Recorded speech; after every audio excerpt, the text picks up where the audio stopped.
56 से 57।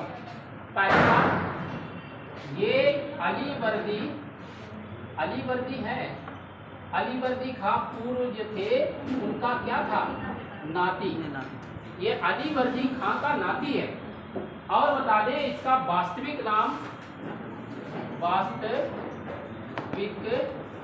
नाम क्या है, मिर्जा मोहम्मद। ठीक, इसका बचपन पर का नाम है मिर्जा मोहम्मद।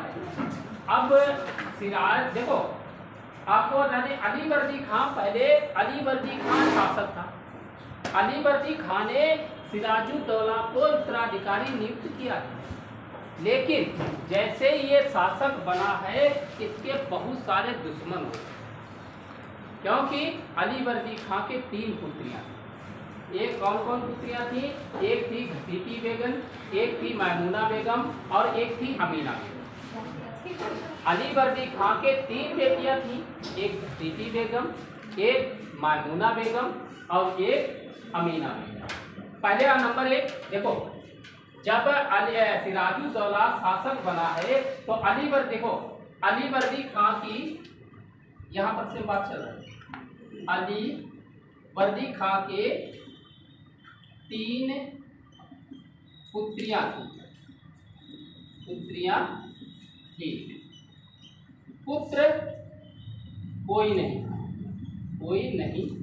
था। पहली बात सुनो, नंबर 1 पहले नंबर पर है घसीटी बेगम।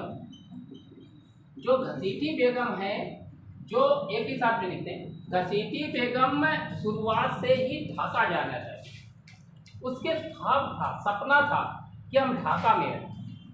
ठीक, घसीटी बेगम का सपना था कि हम ढाका में रहें। और जैसे ये बड़ी होती है, अब बड़ी होने पर इनके पिता जो अली वर्दी खां, वो भी इसकी भावनाएं को समझ गए, और समझ करके इन्होंने क्या किया, ढाका के नवाब हैं, वहाँ पर जो भतीजे, जो इसका अली वर्दी खां का भतीजा है नवारिस मोहम्मद, उसका नाम है नवासिस, और कहीं नावारिस मिलेगा, ढाका के गवर्नर नवारिस मोहम्मद के साथ में घसीटी बेगम का विवाह। क्या लिखते हैं सीधे कि अली वर्दी खां ने इनका विवाह अपने भतीजे, अली वर्दी खां ने इनका विवाह अपने भतीजे ढाका के गवर्नर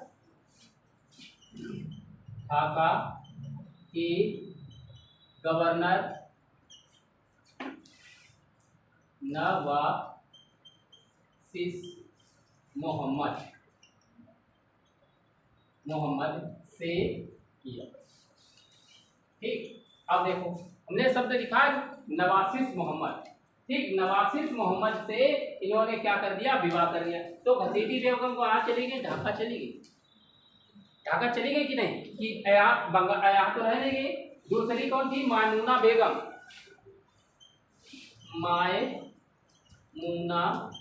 बेगम, ये इनकी दूसरी पुत्र। देखो ध्यान रखना, बेगम शब्द कब लगाया जाता है, जब किसी का विवाह हो जाता है। इस्लाम धर्म के अनुसार विवाह हो जाता है, उसके बाद में बेगम शब्द लगता है। बेगम शब्द पहले नहीं लगाया जाता। ठीक, सदैव बेगम शब्द बाद में लगता है। मैमूना बेगम ये पूर्णिया के नवाब, ये क्या है, पूर्णिया के नवाब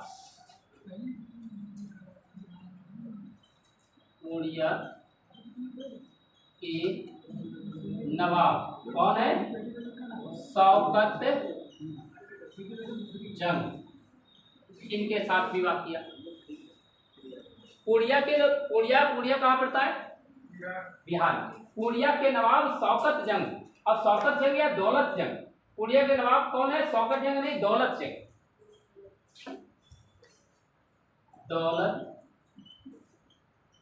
जंग, इनके साथ इनका विवाह हुआ। ठीक, कहीं इनका नाम शौकत जंग भी मिलता है, याद रखना। दौलत जंग, इनके साथ इनका विवाह हुआ। दूसरी, अच्छा चाहे इनको दौलत जंग लिख लीजिए और इनको शौकत जंग दोनों कर लीजिए। शौकत जंग दोनों नाम मिलते हैं, ध्यान रखना।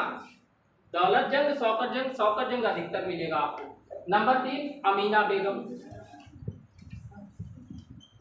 अमीना बेगम। ये अमीना बेगम किसको ब्याही थी? ये इनका विवाह पटना के गवर्नर, विवाह पटना के गवर्नर, पटना के गवर्नर हैं, उनका पटना के गवर्नर अजमीर जैनुद्दीन अहमद खान, अजमीर जैनुद्दीन अहमद खान, अजमीर जैनुद्दीन अहमद खान, ये यहाँ पे ठीक, ये पटना के गवर्नर है, इनके साथ विवाह किया था।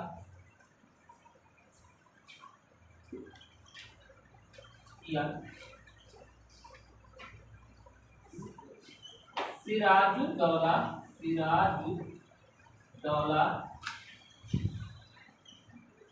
इन्हीं का पुत्र था। ठीक, सिराजुद्दौला इन्हीं का पुत्र। अब सिराजुद्दौला जो है वो इन्हीं का पुत्र। देखो, जब ये बात क्या हम पहले दिखा चुके हैं, ये हो चुकी।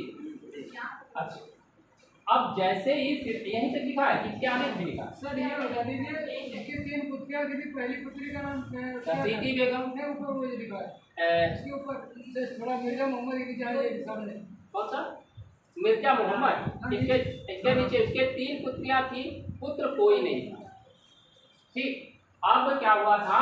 सिराजुद्दौला इसी का पुत्र था। जैसे ही सिराजुद्दौला शासक बनता तो इसके अनेक, अब देखो, क्या ये ढाका के गवर्नर ये नहीं चाहेंगे?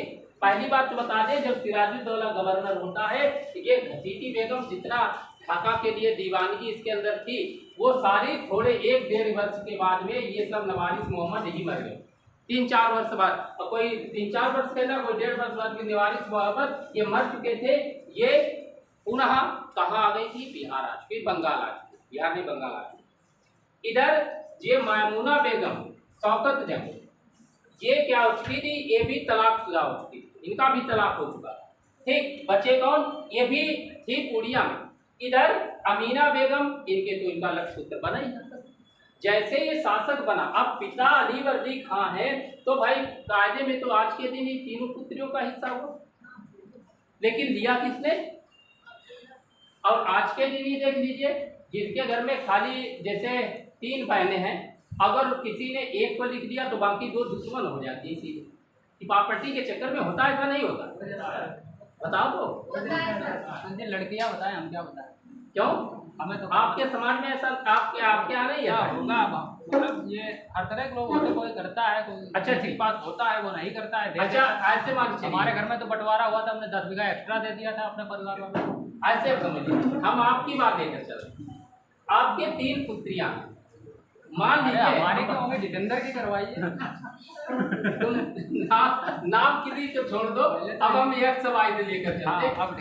ठीक, एक्स की 3 पुत्रियां हैं, ये 3 है, कोई भी है। अब इन 3 पुत्रियां, इसके पुत्र कोई नहीं।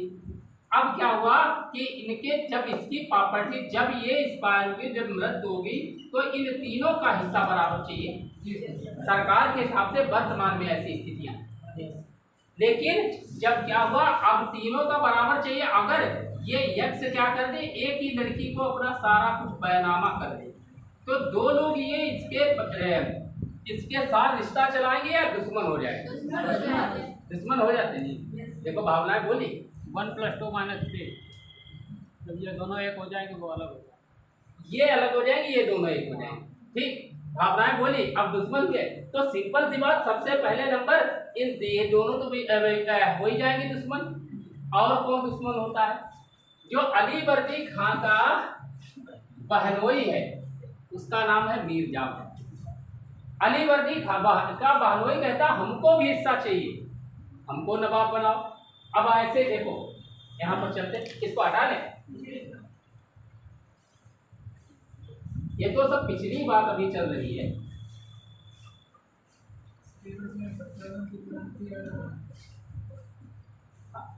इसमें डालो, सिराज के शासक बनते ही,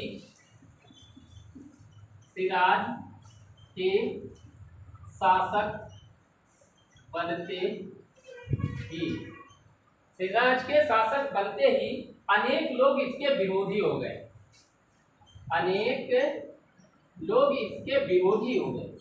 कौन कौन विरोधी हो गए? नंबर एक शौकत जंग, ये कहाँ के है? पूर्णिया के नवाब, ठीक, पूर्णिया के नवाब शौकत जंग, ये भी इनके क्या हो गए? विरोधी गए। मैमूना बेगम, अच्छा शौकत जंग जो मैमूना, अच्छा देखो एक चीज हम गलती कर गए हैं, उसको थोड़ा संशोधन कर लीजिए, एक गलती कर चुके हैं, उसका थोड़ा संशोधन कर लीजिए। पूर्णिया के नवाब जो थे उनका नाम है दौलत जंग, उनका लिख लेना। पूर्णिया की जो पूर्णिया में ब्याही कौन थी? मैमूना बेगम, और इनके पुत्र का नाम है दौलत जंग, दौलत जंग, ठीक। तो दौलत जंग लिखा, यहाँ इनके पुत्र का नाम है शौकत जंग, शौकत जंग। बात समझना, जो मैमूना बेगम ब्याही थी दौलत जंग को, और उनके पुत्र का नाम है शौकत जंग। और ये दौलत जो पूर्णिया शौकत जंग है, ये जो दौलत जंग है वो दौलत जंग की तो मृत्यु हो चुकी है, अब वो है नहीं, अब उनका पुत्र है। हालांकि कुछ किताबें कहती हैं इनका तलाक हो चुका, मरने के लिए हमने ढाका वाले को बताया, वही सत्य भी है, ठीक। और ये दौलत जंग के पुत्र का नाम है शौकत जंग, और ये पूर्णिया की नवाब मैमूना बेगम, ये पहले नंबर पर विद्रोही। दूसरी नंबर 2 घसीटी बेगम। ये घसीटी बेगम क्या है?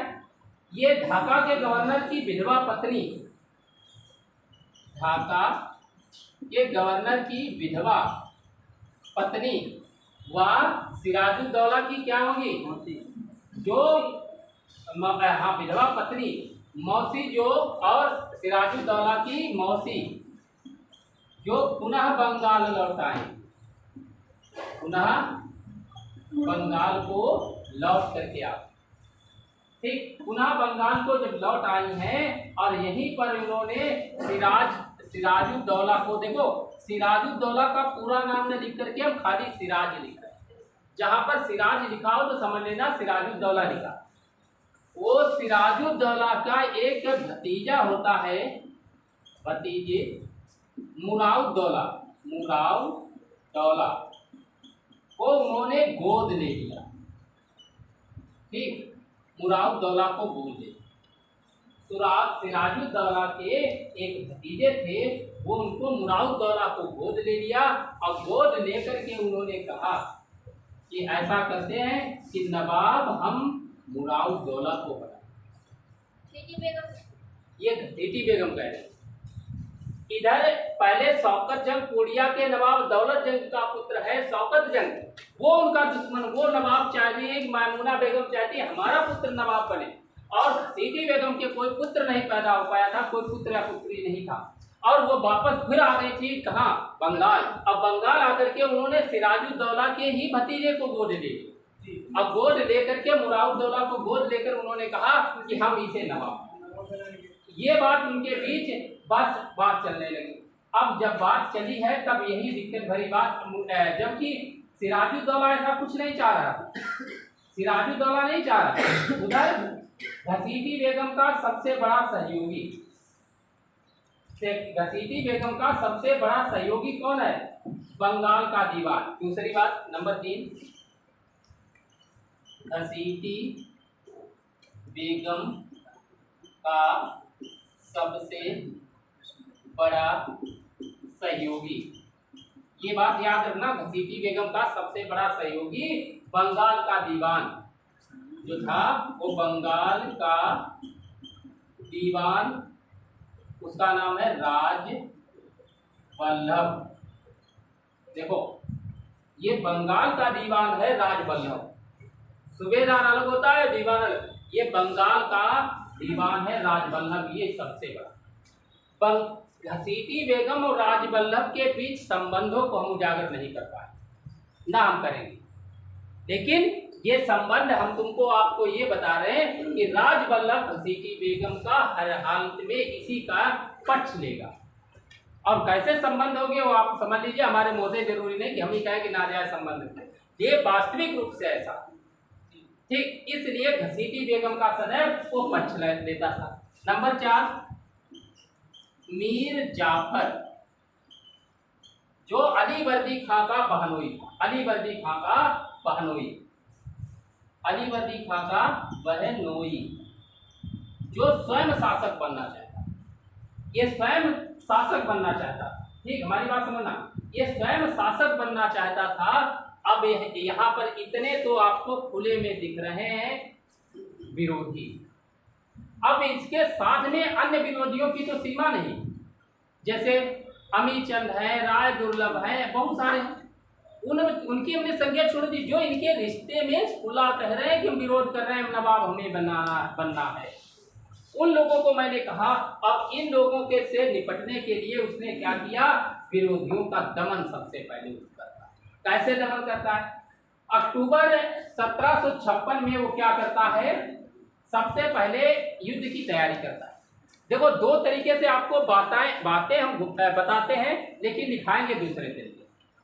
सबसे पहले वो क्या करता है कि उसी समय बंगाल में क्या हुआ था कि बंगाल में इसने अंग्रेजों ने अपने कोठी जो कौन था, फोर्ट विलियम था, तो फोर्ट विलियम के चारों तरफ किलेबंदी कर दी थी।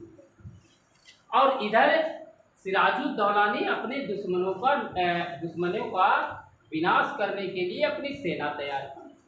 अब तैयार करके वो चल देता है कहाँ को, सेना तैयार करके चल देता है कहाँ को, जाता है इनका विरोधियों का दमन करने के लिए।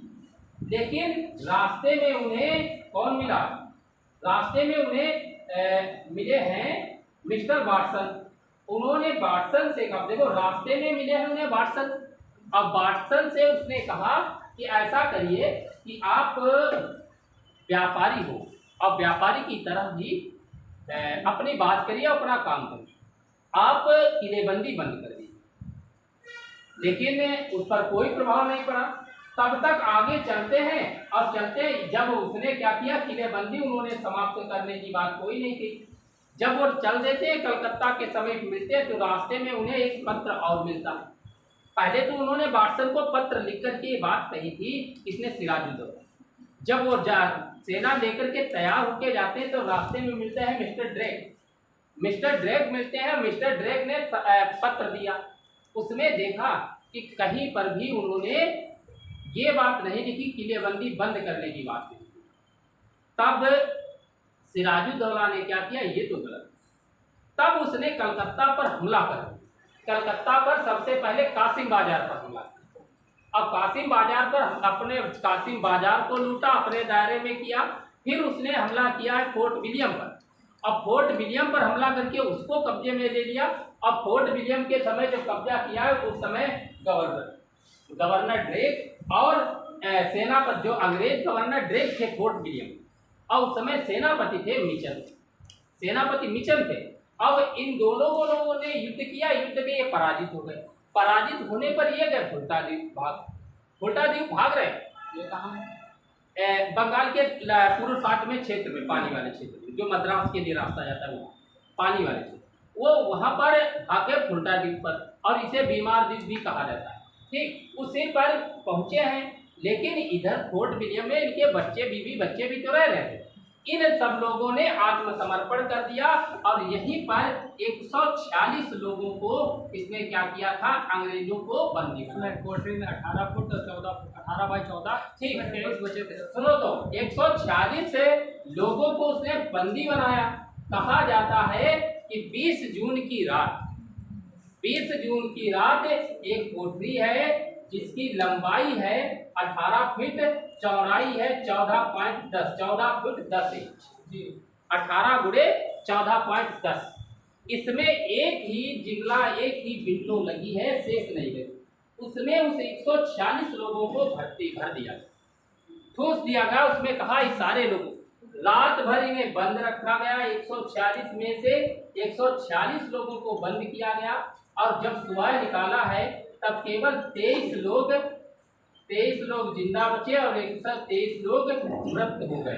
ठीक, यह जानकारी जो हार्वेल नाम के अंग्रेज थे उन्होंने ये जानकारी दी। हार्वेल की एक पुस्तक है ब्लैक होल ट्रेजेडी, इसे ब्लैक होल ट्रेजेडी कहा जाता है, काल कोठरी की घटना। ठीक, हार्वेल की एक पुस्तक है, पुस्तक का नाम है अलाइव द वेंडर। ठीक है, अलाइव द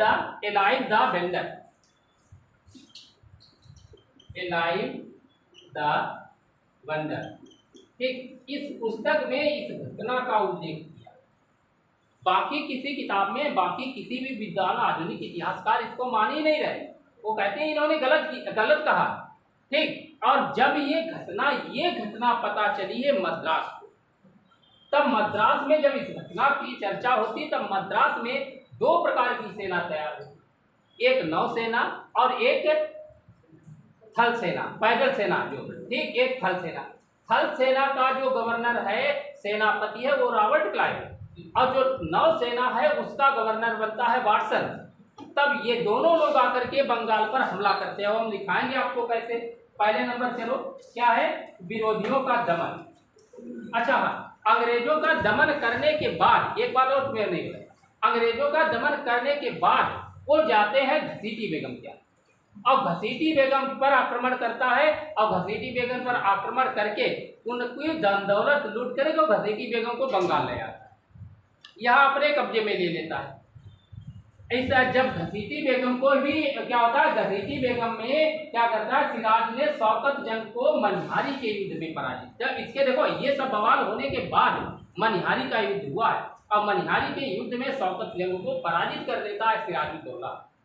तब क्या करता है, घसीटी बेगम को वापस लाता है, उनको बंदी बना करके जेल में डाल देता है। उधर मीर जाफर को अपने सेनापति के पद से हटा करके मीर मदान को अपना सेनापति बना देता है। ठीक, और तीसरी बात ये जाती है फिर तब तक उधर ये चीजें हो जाती, प्लासी के युद्ध की बात चलने लगती। पहले इधर से हो, विरोधियों का दमन। हाँ, पहले डालो विरोधियों का दमन। ये बात जो मैंने बताई ये पहले समझ पाए हो? विरोधियों का दमन।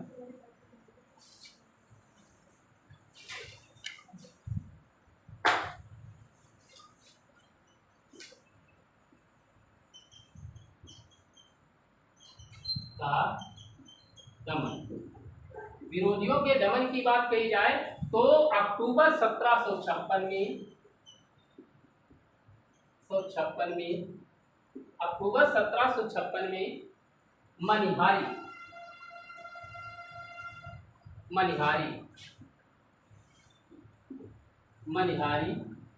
के युद्ध में शौकत जंग को पराजित कर मार डाला। शौकत जंग को पराजित कर मार डाला। शौकत जंग को पराजित कर मार डाला। नंबर 2, घसीटी बेगम को बंदी बनाकर जेल में डाल दिया। घसीटी बेगम को बंदी बनाकर के जेल में डाल दिया। नंबर 3, मीर जाफर को सेनापति के पद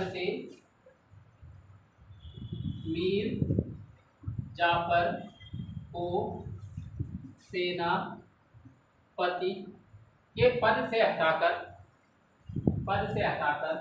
मीर मर्दान को अपना सेनापति बनाया। मीर मर्दान को अपना सेनापति बनाया। अब मीर मर्दान को अपना सेनापति बना दिया। देखो हमने जो कहानी सुनाई उसमें थोड़ा हमने काट दिया। अब हमारी बात समझना। अब जब ये तो सब बातें क्या होती हैं, पहले तो समझते हैं प्लासी युद्ध के कारण, उसमें ये बात हम आपको बताते हैं। प्लासी, अब देखो यहीं पर से जब बात होती है तब प्लासी के युद्ध की नींव रख दी जाती है, यहीं पर रख जाती है। पहले नंबर प्लासी के युद्ध के कारण, प्लासी के युद्ध के कारण देखो कितना एक ऐसा कारण प्लासी के युद्ध के बाद में एक ऐसा कारण होता है जो मीर जाफर के दामाद होता है मीर कासिम, उसका विरोध अगर देखा जाए उसने तो अच्छा ढूंढा था लेकिन काम नहीं कर पाया। क्या होता है, प्लासी के युद्ध के कारण पहली बात तो अंग्रेजों द्वारा जो अंग्रेज, देखो आपने नाम सुना होगा फारूक सियर का। फारूक सियर ने क्या हुआ था 1717 में अंग्रेजों को 3000 रुपए के बदले में बंगाल, बिहार और उड़ीसा, ठीक, बंगाल, बिहार और उड़ीसा तीन जगह क्या किया था, बंगाल और बिहार और उड़ीसा इन कर मुक्त व्यापार करने की अनुमति दे दी। ये हुआ था 17 कर दीजिए। हाँ 1717 में बंगाल, बिहार और उड़ीसा तीन जगह क्या किया, कर मुक्त व्यापार। 3000 रुपए के बदले में तो कर मुक्त व्यापार करने की प्रदान किया था। क्यों? क्योंकि उसका थोड़ा कोई कहता लाइलाज बीमारी को ठीक किया। 15 से 17 तक हम ही ने लिखा है। जब बंगाल, लेकिन जब बंगाल के नवाब क्या कर रहे थे, इन्हें ये जो फरमान मिला था इसी को हम क्या कहते हैं, दस्तक। इस दस्तक के द्वारा ये क्या करते थे, नंबर 1 इस दस्तक का दुरुपयोग करते थे। कैसे? अगर किसी बंगाल भारत का व्यापारी होता था अब वो दस्तक के माध्यम से उसको लिख देते थे, उनका सामान भी फ्री चला जाता था। अब अंग्रेज तो अपने सामान पर कोई कर नहीं दे रहे, लेकिन भारत का कोई व्यापारी दे रहा हो उसको भी शामिल करके घूस ले करके उसका भी लिख दिया करते थे, तो उसका भी फ्री चला जाता। क्या आर्थिक नुकसान होता था या नहीं होता? क्या दस्तक का दुरुपयोग करते थे या नहीं करते? तो दस्तक का पहला नंबर है, अंग्रेजों द्वारा दस्तक का दुरुपयोग करने के कारण क्या हुआ, फारूक सियर द्वारा प्रदत्त दस्तक का दुरुपयोग कर, फारूक सियर द्वारा प्रदत्त दस्तक का दुरुपयोग कर बंगाल को आर्थिक नुकसान पहुंचा। बंगाल को आर्थिक नुकसान पहुंचा। पहली बात तो ये कि वो क्या करे, इसलिए वो राजा जो था वो नाराज होने लगा। कौन? सिराजुद्दौला। क्या छुपा है बताओ? फारूक सियर द्वारा दस्तक का दुरुपयोग कर बंगाल को आर्थिक नुकसान पहुंचाना। अब देखो ये तो पहली बात, ये बंगाल पर आर्थिक नुकसान पहुंचा रहे हैं। नंबर 1 सिराजुद्दौला शासक है, वो दस्तक का दुरुपयोग करके करें नहीं लेने दे रहे अंग्रेज जितने, तो वो ऐसे हो गए। नंबर 2 अंग्रेजों द्वारा क्या हुआ था, जो सिराजुद्दौला के जितने विरोधी थे, नवाब के विरोधियों को अपने यहाँ शरण दे रखी थी। जैसे जो राजबल्लभ है घसीटी बेगम को तो घर उठा ले आए, शौकत जंग को मार करके मनिहारी के युद्ध में बिहार के पास पड़ता, वहां पर युद्ध करके उनको मारा। अब मार करके क्या करता है कि उनको तो मार ही डाला है, भाई मौसी का तो लड़का है, भाई तो है, उसको मार दिया। अब मारने के बाद घसीटी बेगम को लाए, लेकिन घसीटी बेगम का पक्षधर है राजबल्लभ, और वो बंगाल का है दीवान, छोटा तो आदमी है नहीं, तो राजबल्लभ को शरण दे रखी है अंग्रेजों। कहने का मतलब है नवाब के विरोधियों को शरण देना। नंबर 2 सिराज के विरोधियों को अपने पक्ष में मिलाना प्रारंभ, शरण दे देता है। हाँ, सिराज के विरोधियों को अपने पक्ष में मिलाना। राजबल्लभ को फोर्ट विलियम में इसने टिका रखा था, ये लिखित प्रमाण है। राजबल्लभ को फोर्ट विलियम में इसने टिका रखा था ताकि इस पर कहीं हमला न कर ले सिराज। ठीक, क्या लिखा है कि सिराज के विरोधियों को अपने पक्ष में मिलाना। नंबर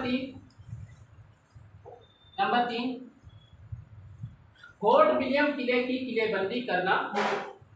फोर्ट विलियम किले की किलेबंदी करना प्रारंभ कर दिया।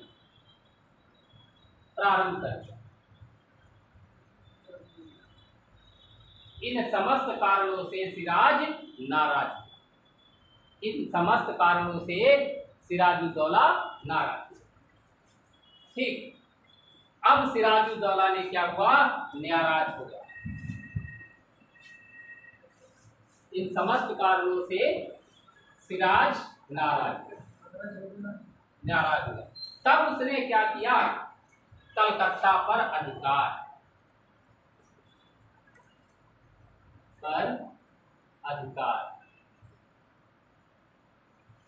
कैसे, हालांकि हमें पहले वहां पर की बात बतानी चाहिए, लेकिन मैंने आपकी सरलता के लिए इसको बदला। क्या किया, जब अंग्रेजों का देखो इतनी चीजें अंग्रेजों ने की, तब अंग्रेजों के दमन करने के लिए उसने सबसे पहली बार काम किया। पहले हम करते हैं अंग्रेजों के दमन का निश्चय किया। पहले तो अंग्रेजों के दमन का निश्चय किया उसने। तब सबसे पहले कासिम बाजार पर अधिकार 4 जून 1756 को, 4 जून 1756 को भारी सेना लेकर के, देखो इधर से जा ही रहा है, गवर्नर ड्रेक के बीच बातचीत हो गई, वो सारी बातें मैंने काट दी है, बादशाह के बीच और गवर्नर ड्रेक के बीच। युद्ध में केवल गवर्नर ड्रेक का नाम बताएंगे क्यों, उसकी आवश्यकता है। निश्चय 4 जून 1756 को उसने क्या किया, कासिम बाजार पर सिराजुद्दौला ने अधिकार किया। कासिम बाजार पर सिराज का अधिकार, ठीक। 4 जून 1756 को कासिम बाजार पर सिराजुद्दौला ने अपना क्या कर लिया, अधिकार कर लिया। अधिकार करने के बाद उसने 16 जून को कलकत्ता पर अधिकार कर लिया, ठीक। वहां पर इतना झगड़ा किया और क्या किया, कलकत्ता पर अधिकार कर दिया। और इसी कलकत्ता पर अधिकार करने के बाद इस कलकत्ते का नाम बदल करके उसने क्या कर दिया, अलीनगर। बात समझ पाया नहीं? जब 16 जून को सिराजुद्दौला ने, कलकत्ता अंग्रेजों का है, और यही कलकत्ता पर क्या किया, कब्जा कर लिया, और उसी का नाम बदल करके उसे क्या नाम दे दिया, अली। यहीं पर कलकत्ता में ही जब युद्ध किया गया, कलकत्ता में जब युद्ध किया गया, तब अंग्रेज गवर्नर थे, अंग्रेज गवर्नर ड्रेक, अंग्रेज गवर्नर ड्रेक व सेनापति मिचल ने भागकर उल्टा द्वीप पर शरण ली, ठीक। अंग्रेज गवर्नर ड्रेक और सेनापति मिचल ने भाग करके कहा, उल्टा द्वीप पर शरण ली थी। अब क्या हुआ, यहीं पर हालवेल के सामने, हालवेल ने सिराज को आमने सामने अपने साथियों सहित, देखो अब देखना, अब फोर्ट विलियम जो कलकत्ता में है, कलकत्ता पर कब्जा होने का मतलब है अंग्रेजों का फोर्ट विलियम कब्जा कर लेना। अब फोर्ट विलियम जो सेनापति थे, ये सब लोग लड़ने वाले तो भाग गए, उनके बीवी बच्चे और अंग्रेज बच्चे थे। अन्य गवर्नर हालवेल के, अन्य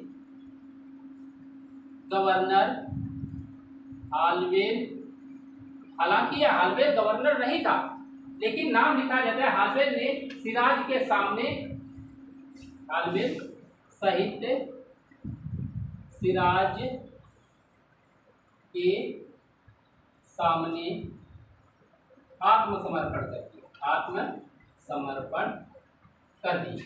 मतलब आत्मसमर्पण का मतलब सरेंडर, हाँ, अपने आप को सरेंडर कर। साथियों सहित सिराज ने अपने हालवेल सहित सिराज के सामने, हालवेल सहित अन्य साथियों को लिख लेना कहीं पर, अन्य साथियों सहित उसने अपने आप को आत्मसमर्पण कर दिया।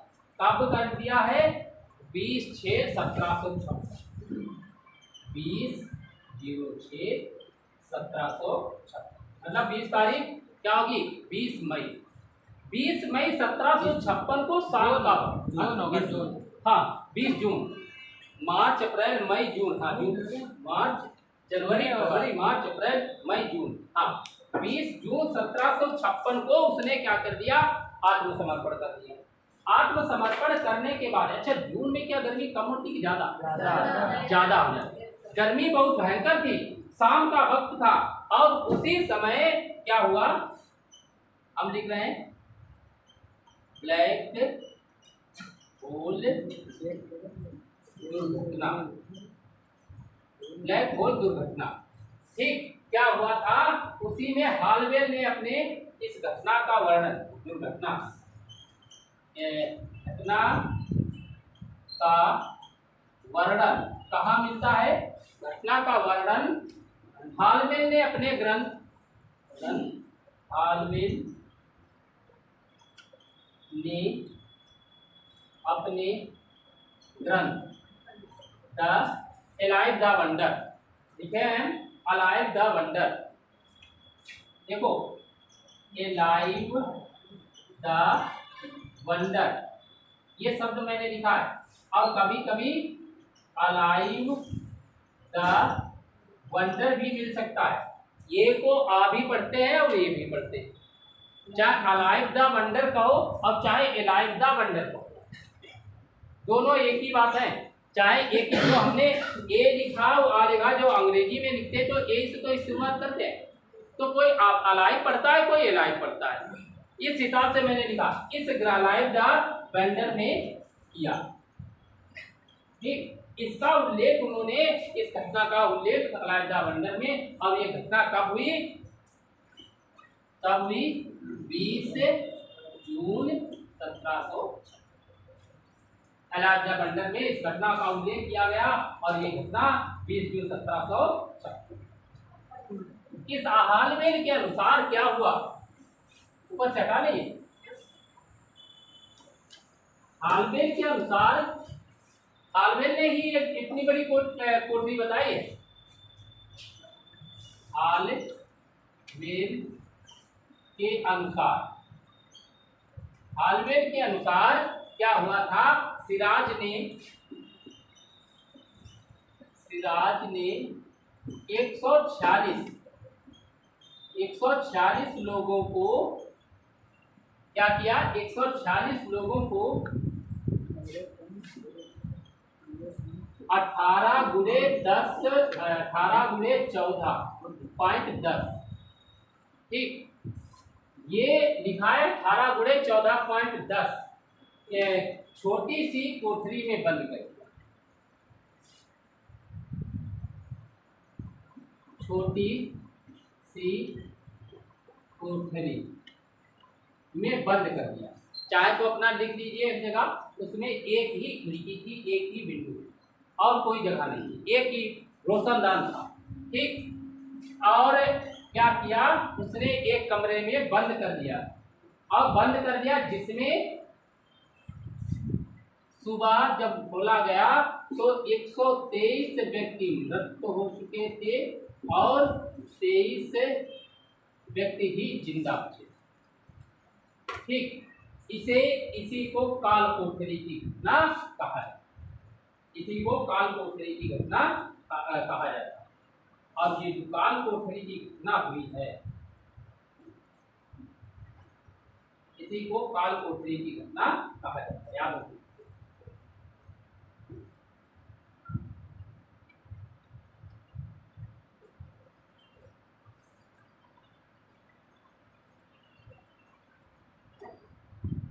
काल कोठरी की घटना कहा जाता है, और इस काल कोठरी की घटना में स्त्रियां और बच्चे भी शामिल, और चाहे तो इस घटना को ब्लैक होल ट्रेजेडी भी कह सकते हो। ब्लैक होल ट्रेजेडी मतलब काल कोठरी घटना, एक हिंदी शब्द है एक अंग्रेजी शब्द, क्या दोनों में एक बात है, चाहे ब्लैक होल ट्रेजेडी कहो और चाहे काल कोठरी की घटना कहो। जब ये बात हो गई, ठीक, जब इसकी बात, हालांकि इस घटना, एक इतिहासकार है सियारुल मुखरैनी, उसके के लेखक हैं गुलाम हुसैन, उन्होंने इस घटना का उल्लेख कहीं नहीं किया, कोई भी इतिहासकार इस घटना का उल्लेख नहीं करता है, वो कहते हैं हालवेल की ये मनगढ़ंत कहानी। लेकिन ये बात जरूर है कि कलकत्ता को हारने की खबर जब मद्रास को पहुंची तब उन्होंने क्या किया, अंग्रेजों ने पुनः क्या करते हैं, एक अपनी नई सेना गठित की, देखिए काल कोठरी व कलकत्ता पर अधिकार की सूचना मद्रास को, तालकोठरी व कलकत्ता पर अधिकार की सूचना,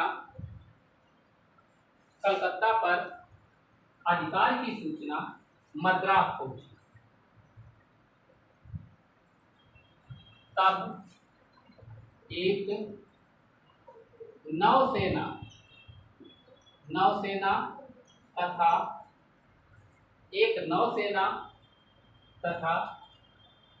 एक पैदल सेना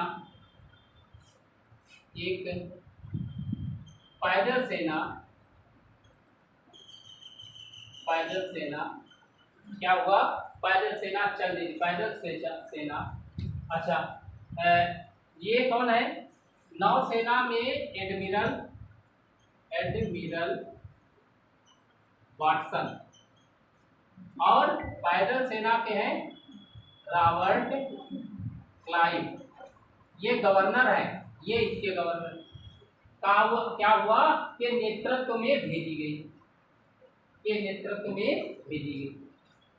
जैसे ये सेना आती है और तब तक सिराजुद्दौला कलकत्ता में आ गया है अपने मन, और उसके अपने ही उससे अंदर से खोखला करते हुए जा रहे, इस खोखला हुए बनते हुए जा रहे थे। इसी दौरान तब तक उन्होंने, अंग्रेजों ने क्या किया कि उनकी सेना पहले से पहुंचती है, और पहुंचते हुए सबसे पहले उन्होंने क्या किया, उन्होंने सबसे पहले बजबर पर अधिकार किया। ये देखो, दोनों सेना जब बंगाल पहुंचती है और सबसे पहले उन्होंने क्या किया, बजबज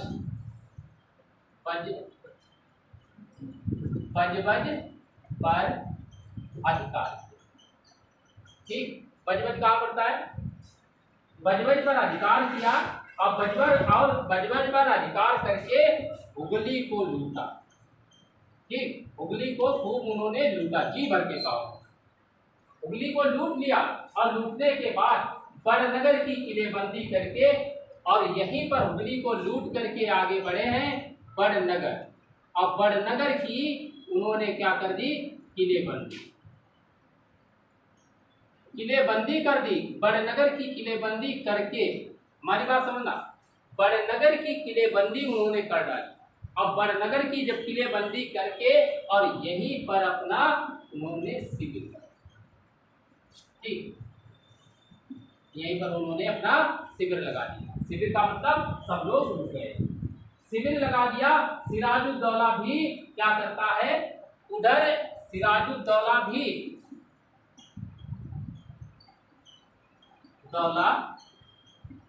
क्या करता है, उधर कलकत्ता से होते हुए हुगली आ, सिराजुद्दौला भी हुगली होते हुए कलकत्ता पहुंचा। हमारी बात सुना, हुगली होते हुए कलकत्ता पहुंचा। ये कहाँ पर है, बड़नगर में, कलकत्ता में। ये भी दोनों अड़ोस पड़ोस में हो गए।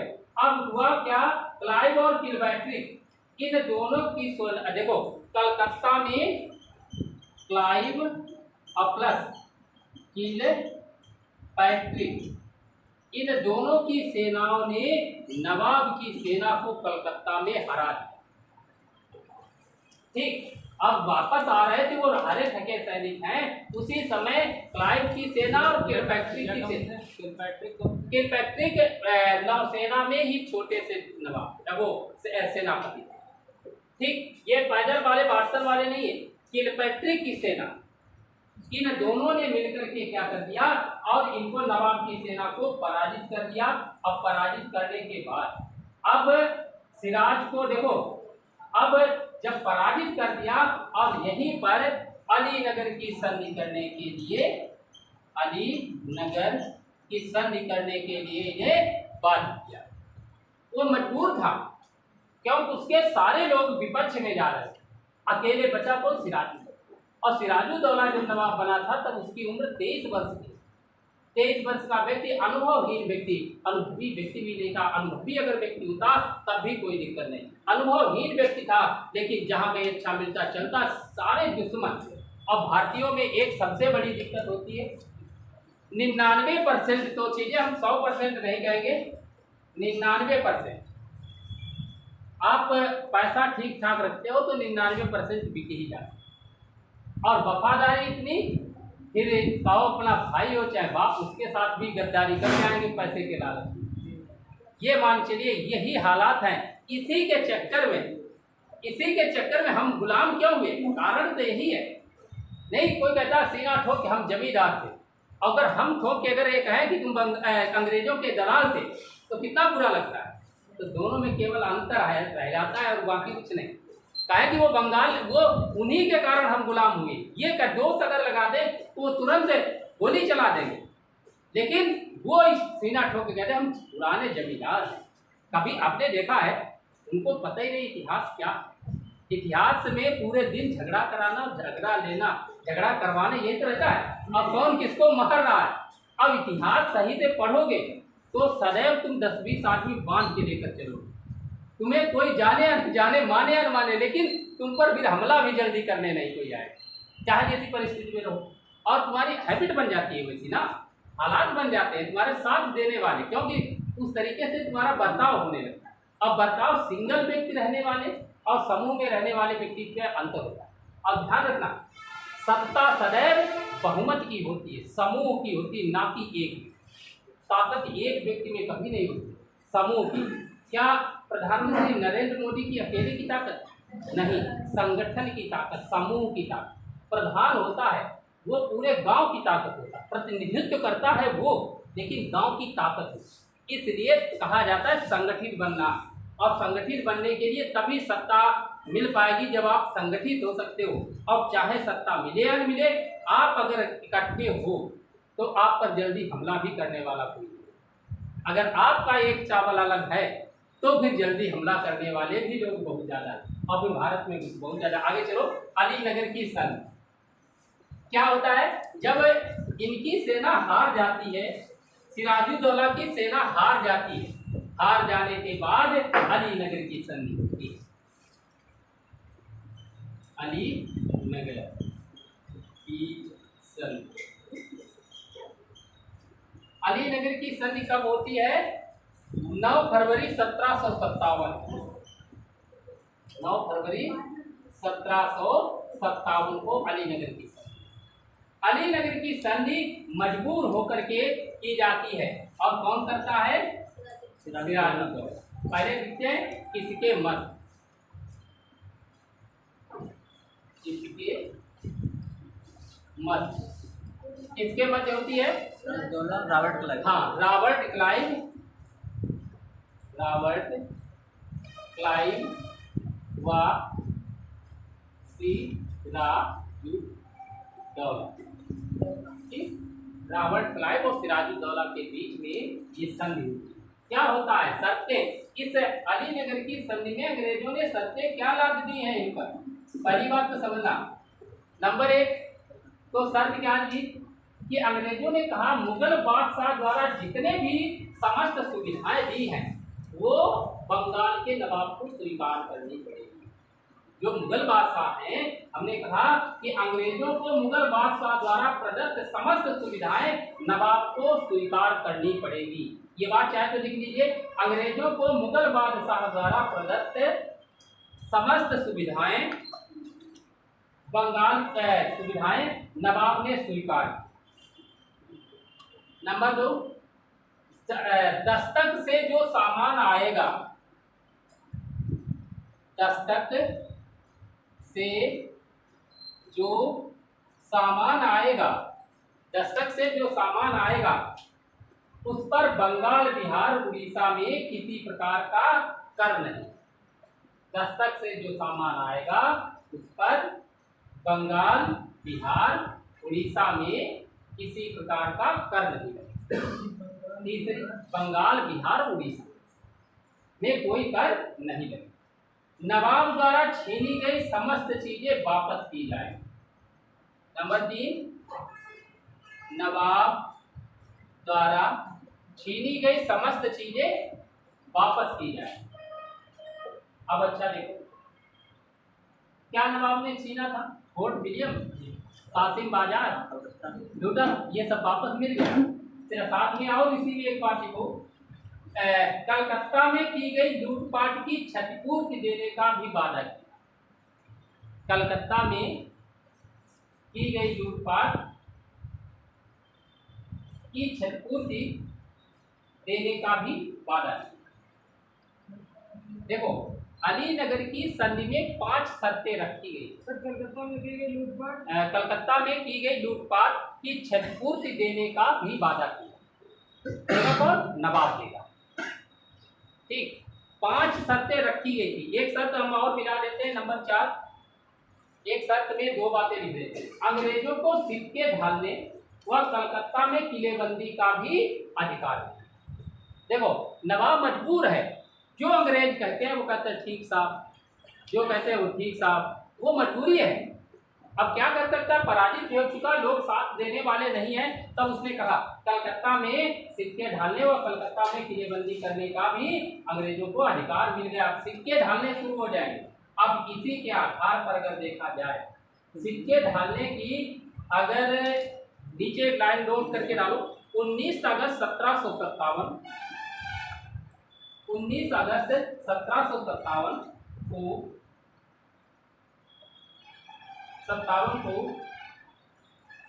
भारत में सर्वप्रथम ब्रिटिश टकसाल कलकत्ता में स्थापित, ब्रिटिश टकसाल कलकत्ता में स्थापित हुई।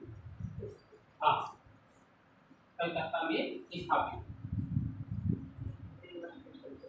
कलकत्ता में स्थापित। अब देखो अलीनगर की संधि हो गई, अंग्रेजों को क्लाइव सब कुछ मिल गया, सिराजुद्दौला के पास से सब कुछ चला गया, नवाब असहाय पड़ा। लेकिन रॉबर्ट क्लाइव के अंदर अभी कीड़ा काट, जैसे 18 जो अलीनगर की संधि होने के बाद वहां पर शुरुआत हो जाती है सप्तवर्षीय युद्ध, या सप्तवर्षीय युद्ध की संभावना हो जाती है यूरोप में। इधर इसने क्या किया, पांडिचेरी का युद्ध तो पढ़ा होगा, पांडिचेरी पर जो कब्जा हुआ था, कब हुआ था? जब भारत में यूरोपियों का आगमन पढ़ा रहे तब तो दिखाया है, तब की बात बताओ। पांडिचेरी पर कब्जा, पुराने तुम 2-3 लोग बचे हो ना, नहीं तो ये सब नए वाले हैं, ये पढ़ते लिखते नहीं है, और इतना कम पढ़ोगे तो पीसीएस कैसे बनोगे? आईएएस की तो बात नहीं छोड़ो, पीसीएस के लिए भी निकालना मुश्किल पड़ता है अगर इतना कम पढ़ो। पढ़ाई थोड़ी भयंकर करो तब जाकर। देखो उधर एक बात चलती है पांडिचेरी के युद्ध की तरफ, उधर मिला नहीं मिला? 1755 पांडिचेरी की संधि हुई थी। हाँ, संधि हुई थी पांडिचेरी की संधि 1755 में। पांडिचेरी को जीत लेने के बाद अंग्रेजों का मनोबल बढ़ चुका था। अब मनोबल बढ़ चुका था, लगातार बढ़ता, वो रॉबर्ट क्लाइव जब आया है यहाँ पर, रॉबर्ट क्लाइव की मंशा थी कि अंग्रेजों में कोई कठपुतली नवाब बने या हमारे शासन चले। अलीनगर की संधि में अंग्रेजों की सारी बातें मान ली गई, अब अंग्रेजों का नुकसान भी उसने भर दिया, लेकिन रॉबर्ट क्लाइव का मनोबल बढ़ गया। अब तो कहता मुझे तो सारा सब कुछ है। इसी के कारण अब क्लाइव ने क्या हुआ, क्लाइव संपूर्ण बंगाल में, क्लाइव संपूर्ण बंगाल में, क्लाइव क्या चाहता है, संपूर्ण बंगाल में अंग्रेजी सत्ता स्थापित करना चाहता है। क्लाइव संपूर्ण बंगाल में अंग्रेजी सत्ता स्थापित करना चाहता था, इसलिए उसने क्या किया, षड्यंत्र रचा। इसलिए उसने क्या किया, एक षड्यंत्र। और षड्यंत्र में सबसे पहले वो क्या करता है, समझता है, सबसे पहले वो नवाब के जितने विश्वास पात्र लोग हैं उनको खरीदता। उन्हें अभी नहीं कहा भारत में सब कुछ बिकता है, नीचे डालो। क्लाइव ने नवाब के समस्त विश्वास पात्र लोगों को खरीद लिया। क्लाइव ने नवाब के समस्त विश्वास पात्र लोगों को खरीद लिया।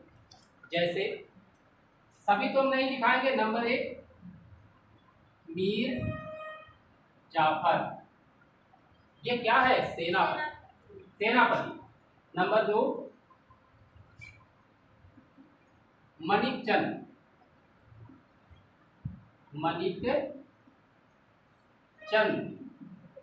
मणिकचंद, ये क्या है, मणिकचंद है कलकत्ता का प्रभारी अधिकारी,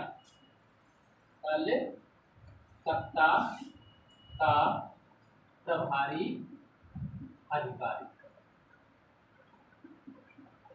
ठीक। नंबर तीन अमीचंद धनी व्यापारी। अमीचंद ये कैसा है? धनी व्यापारी। ठीक। नंबर 4 जगत सेठ।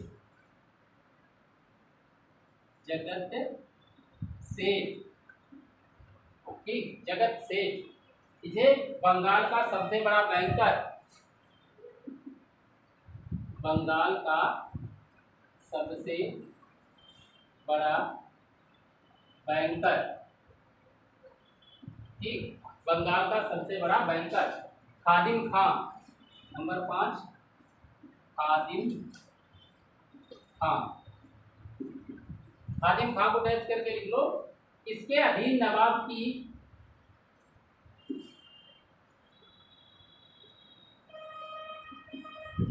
की सेना का बहुत बड़ा भाग रहता है, बहुत बड़ा भाग रहता है। इसके अधीन नवाब की सेना का बहुत बड़ा भाग रहता है। एक शब्द और सुनना, राय दुर्लभ। वो भी क्या था? उसका विश्वास पात्र। ठीक, राय दुर्लभ भी था, वो भी उनका विश्वास पात्र था।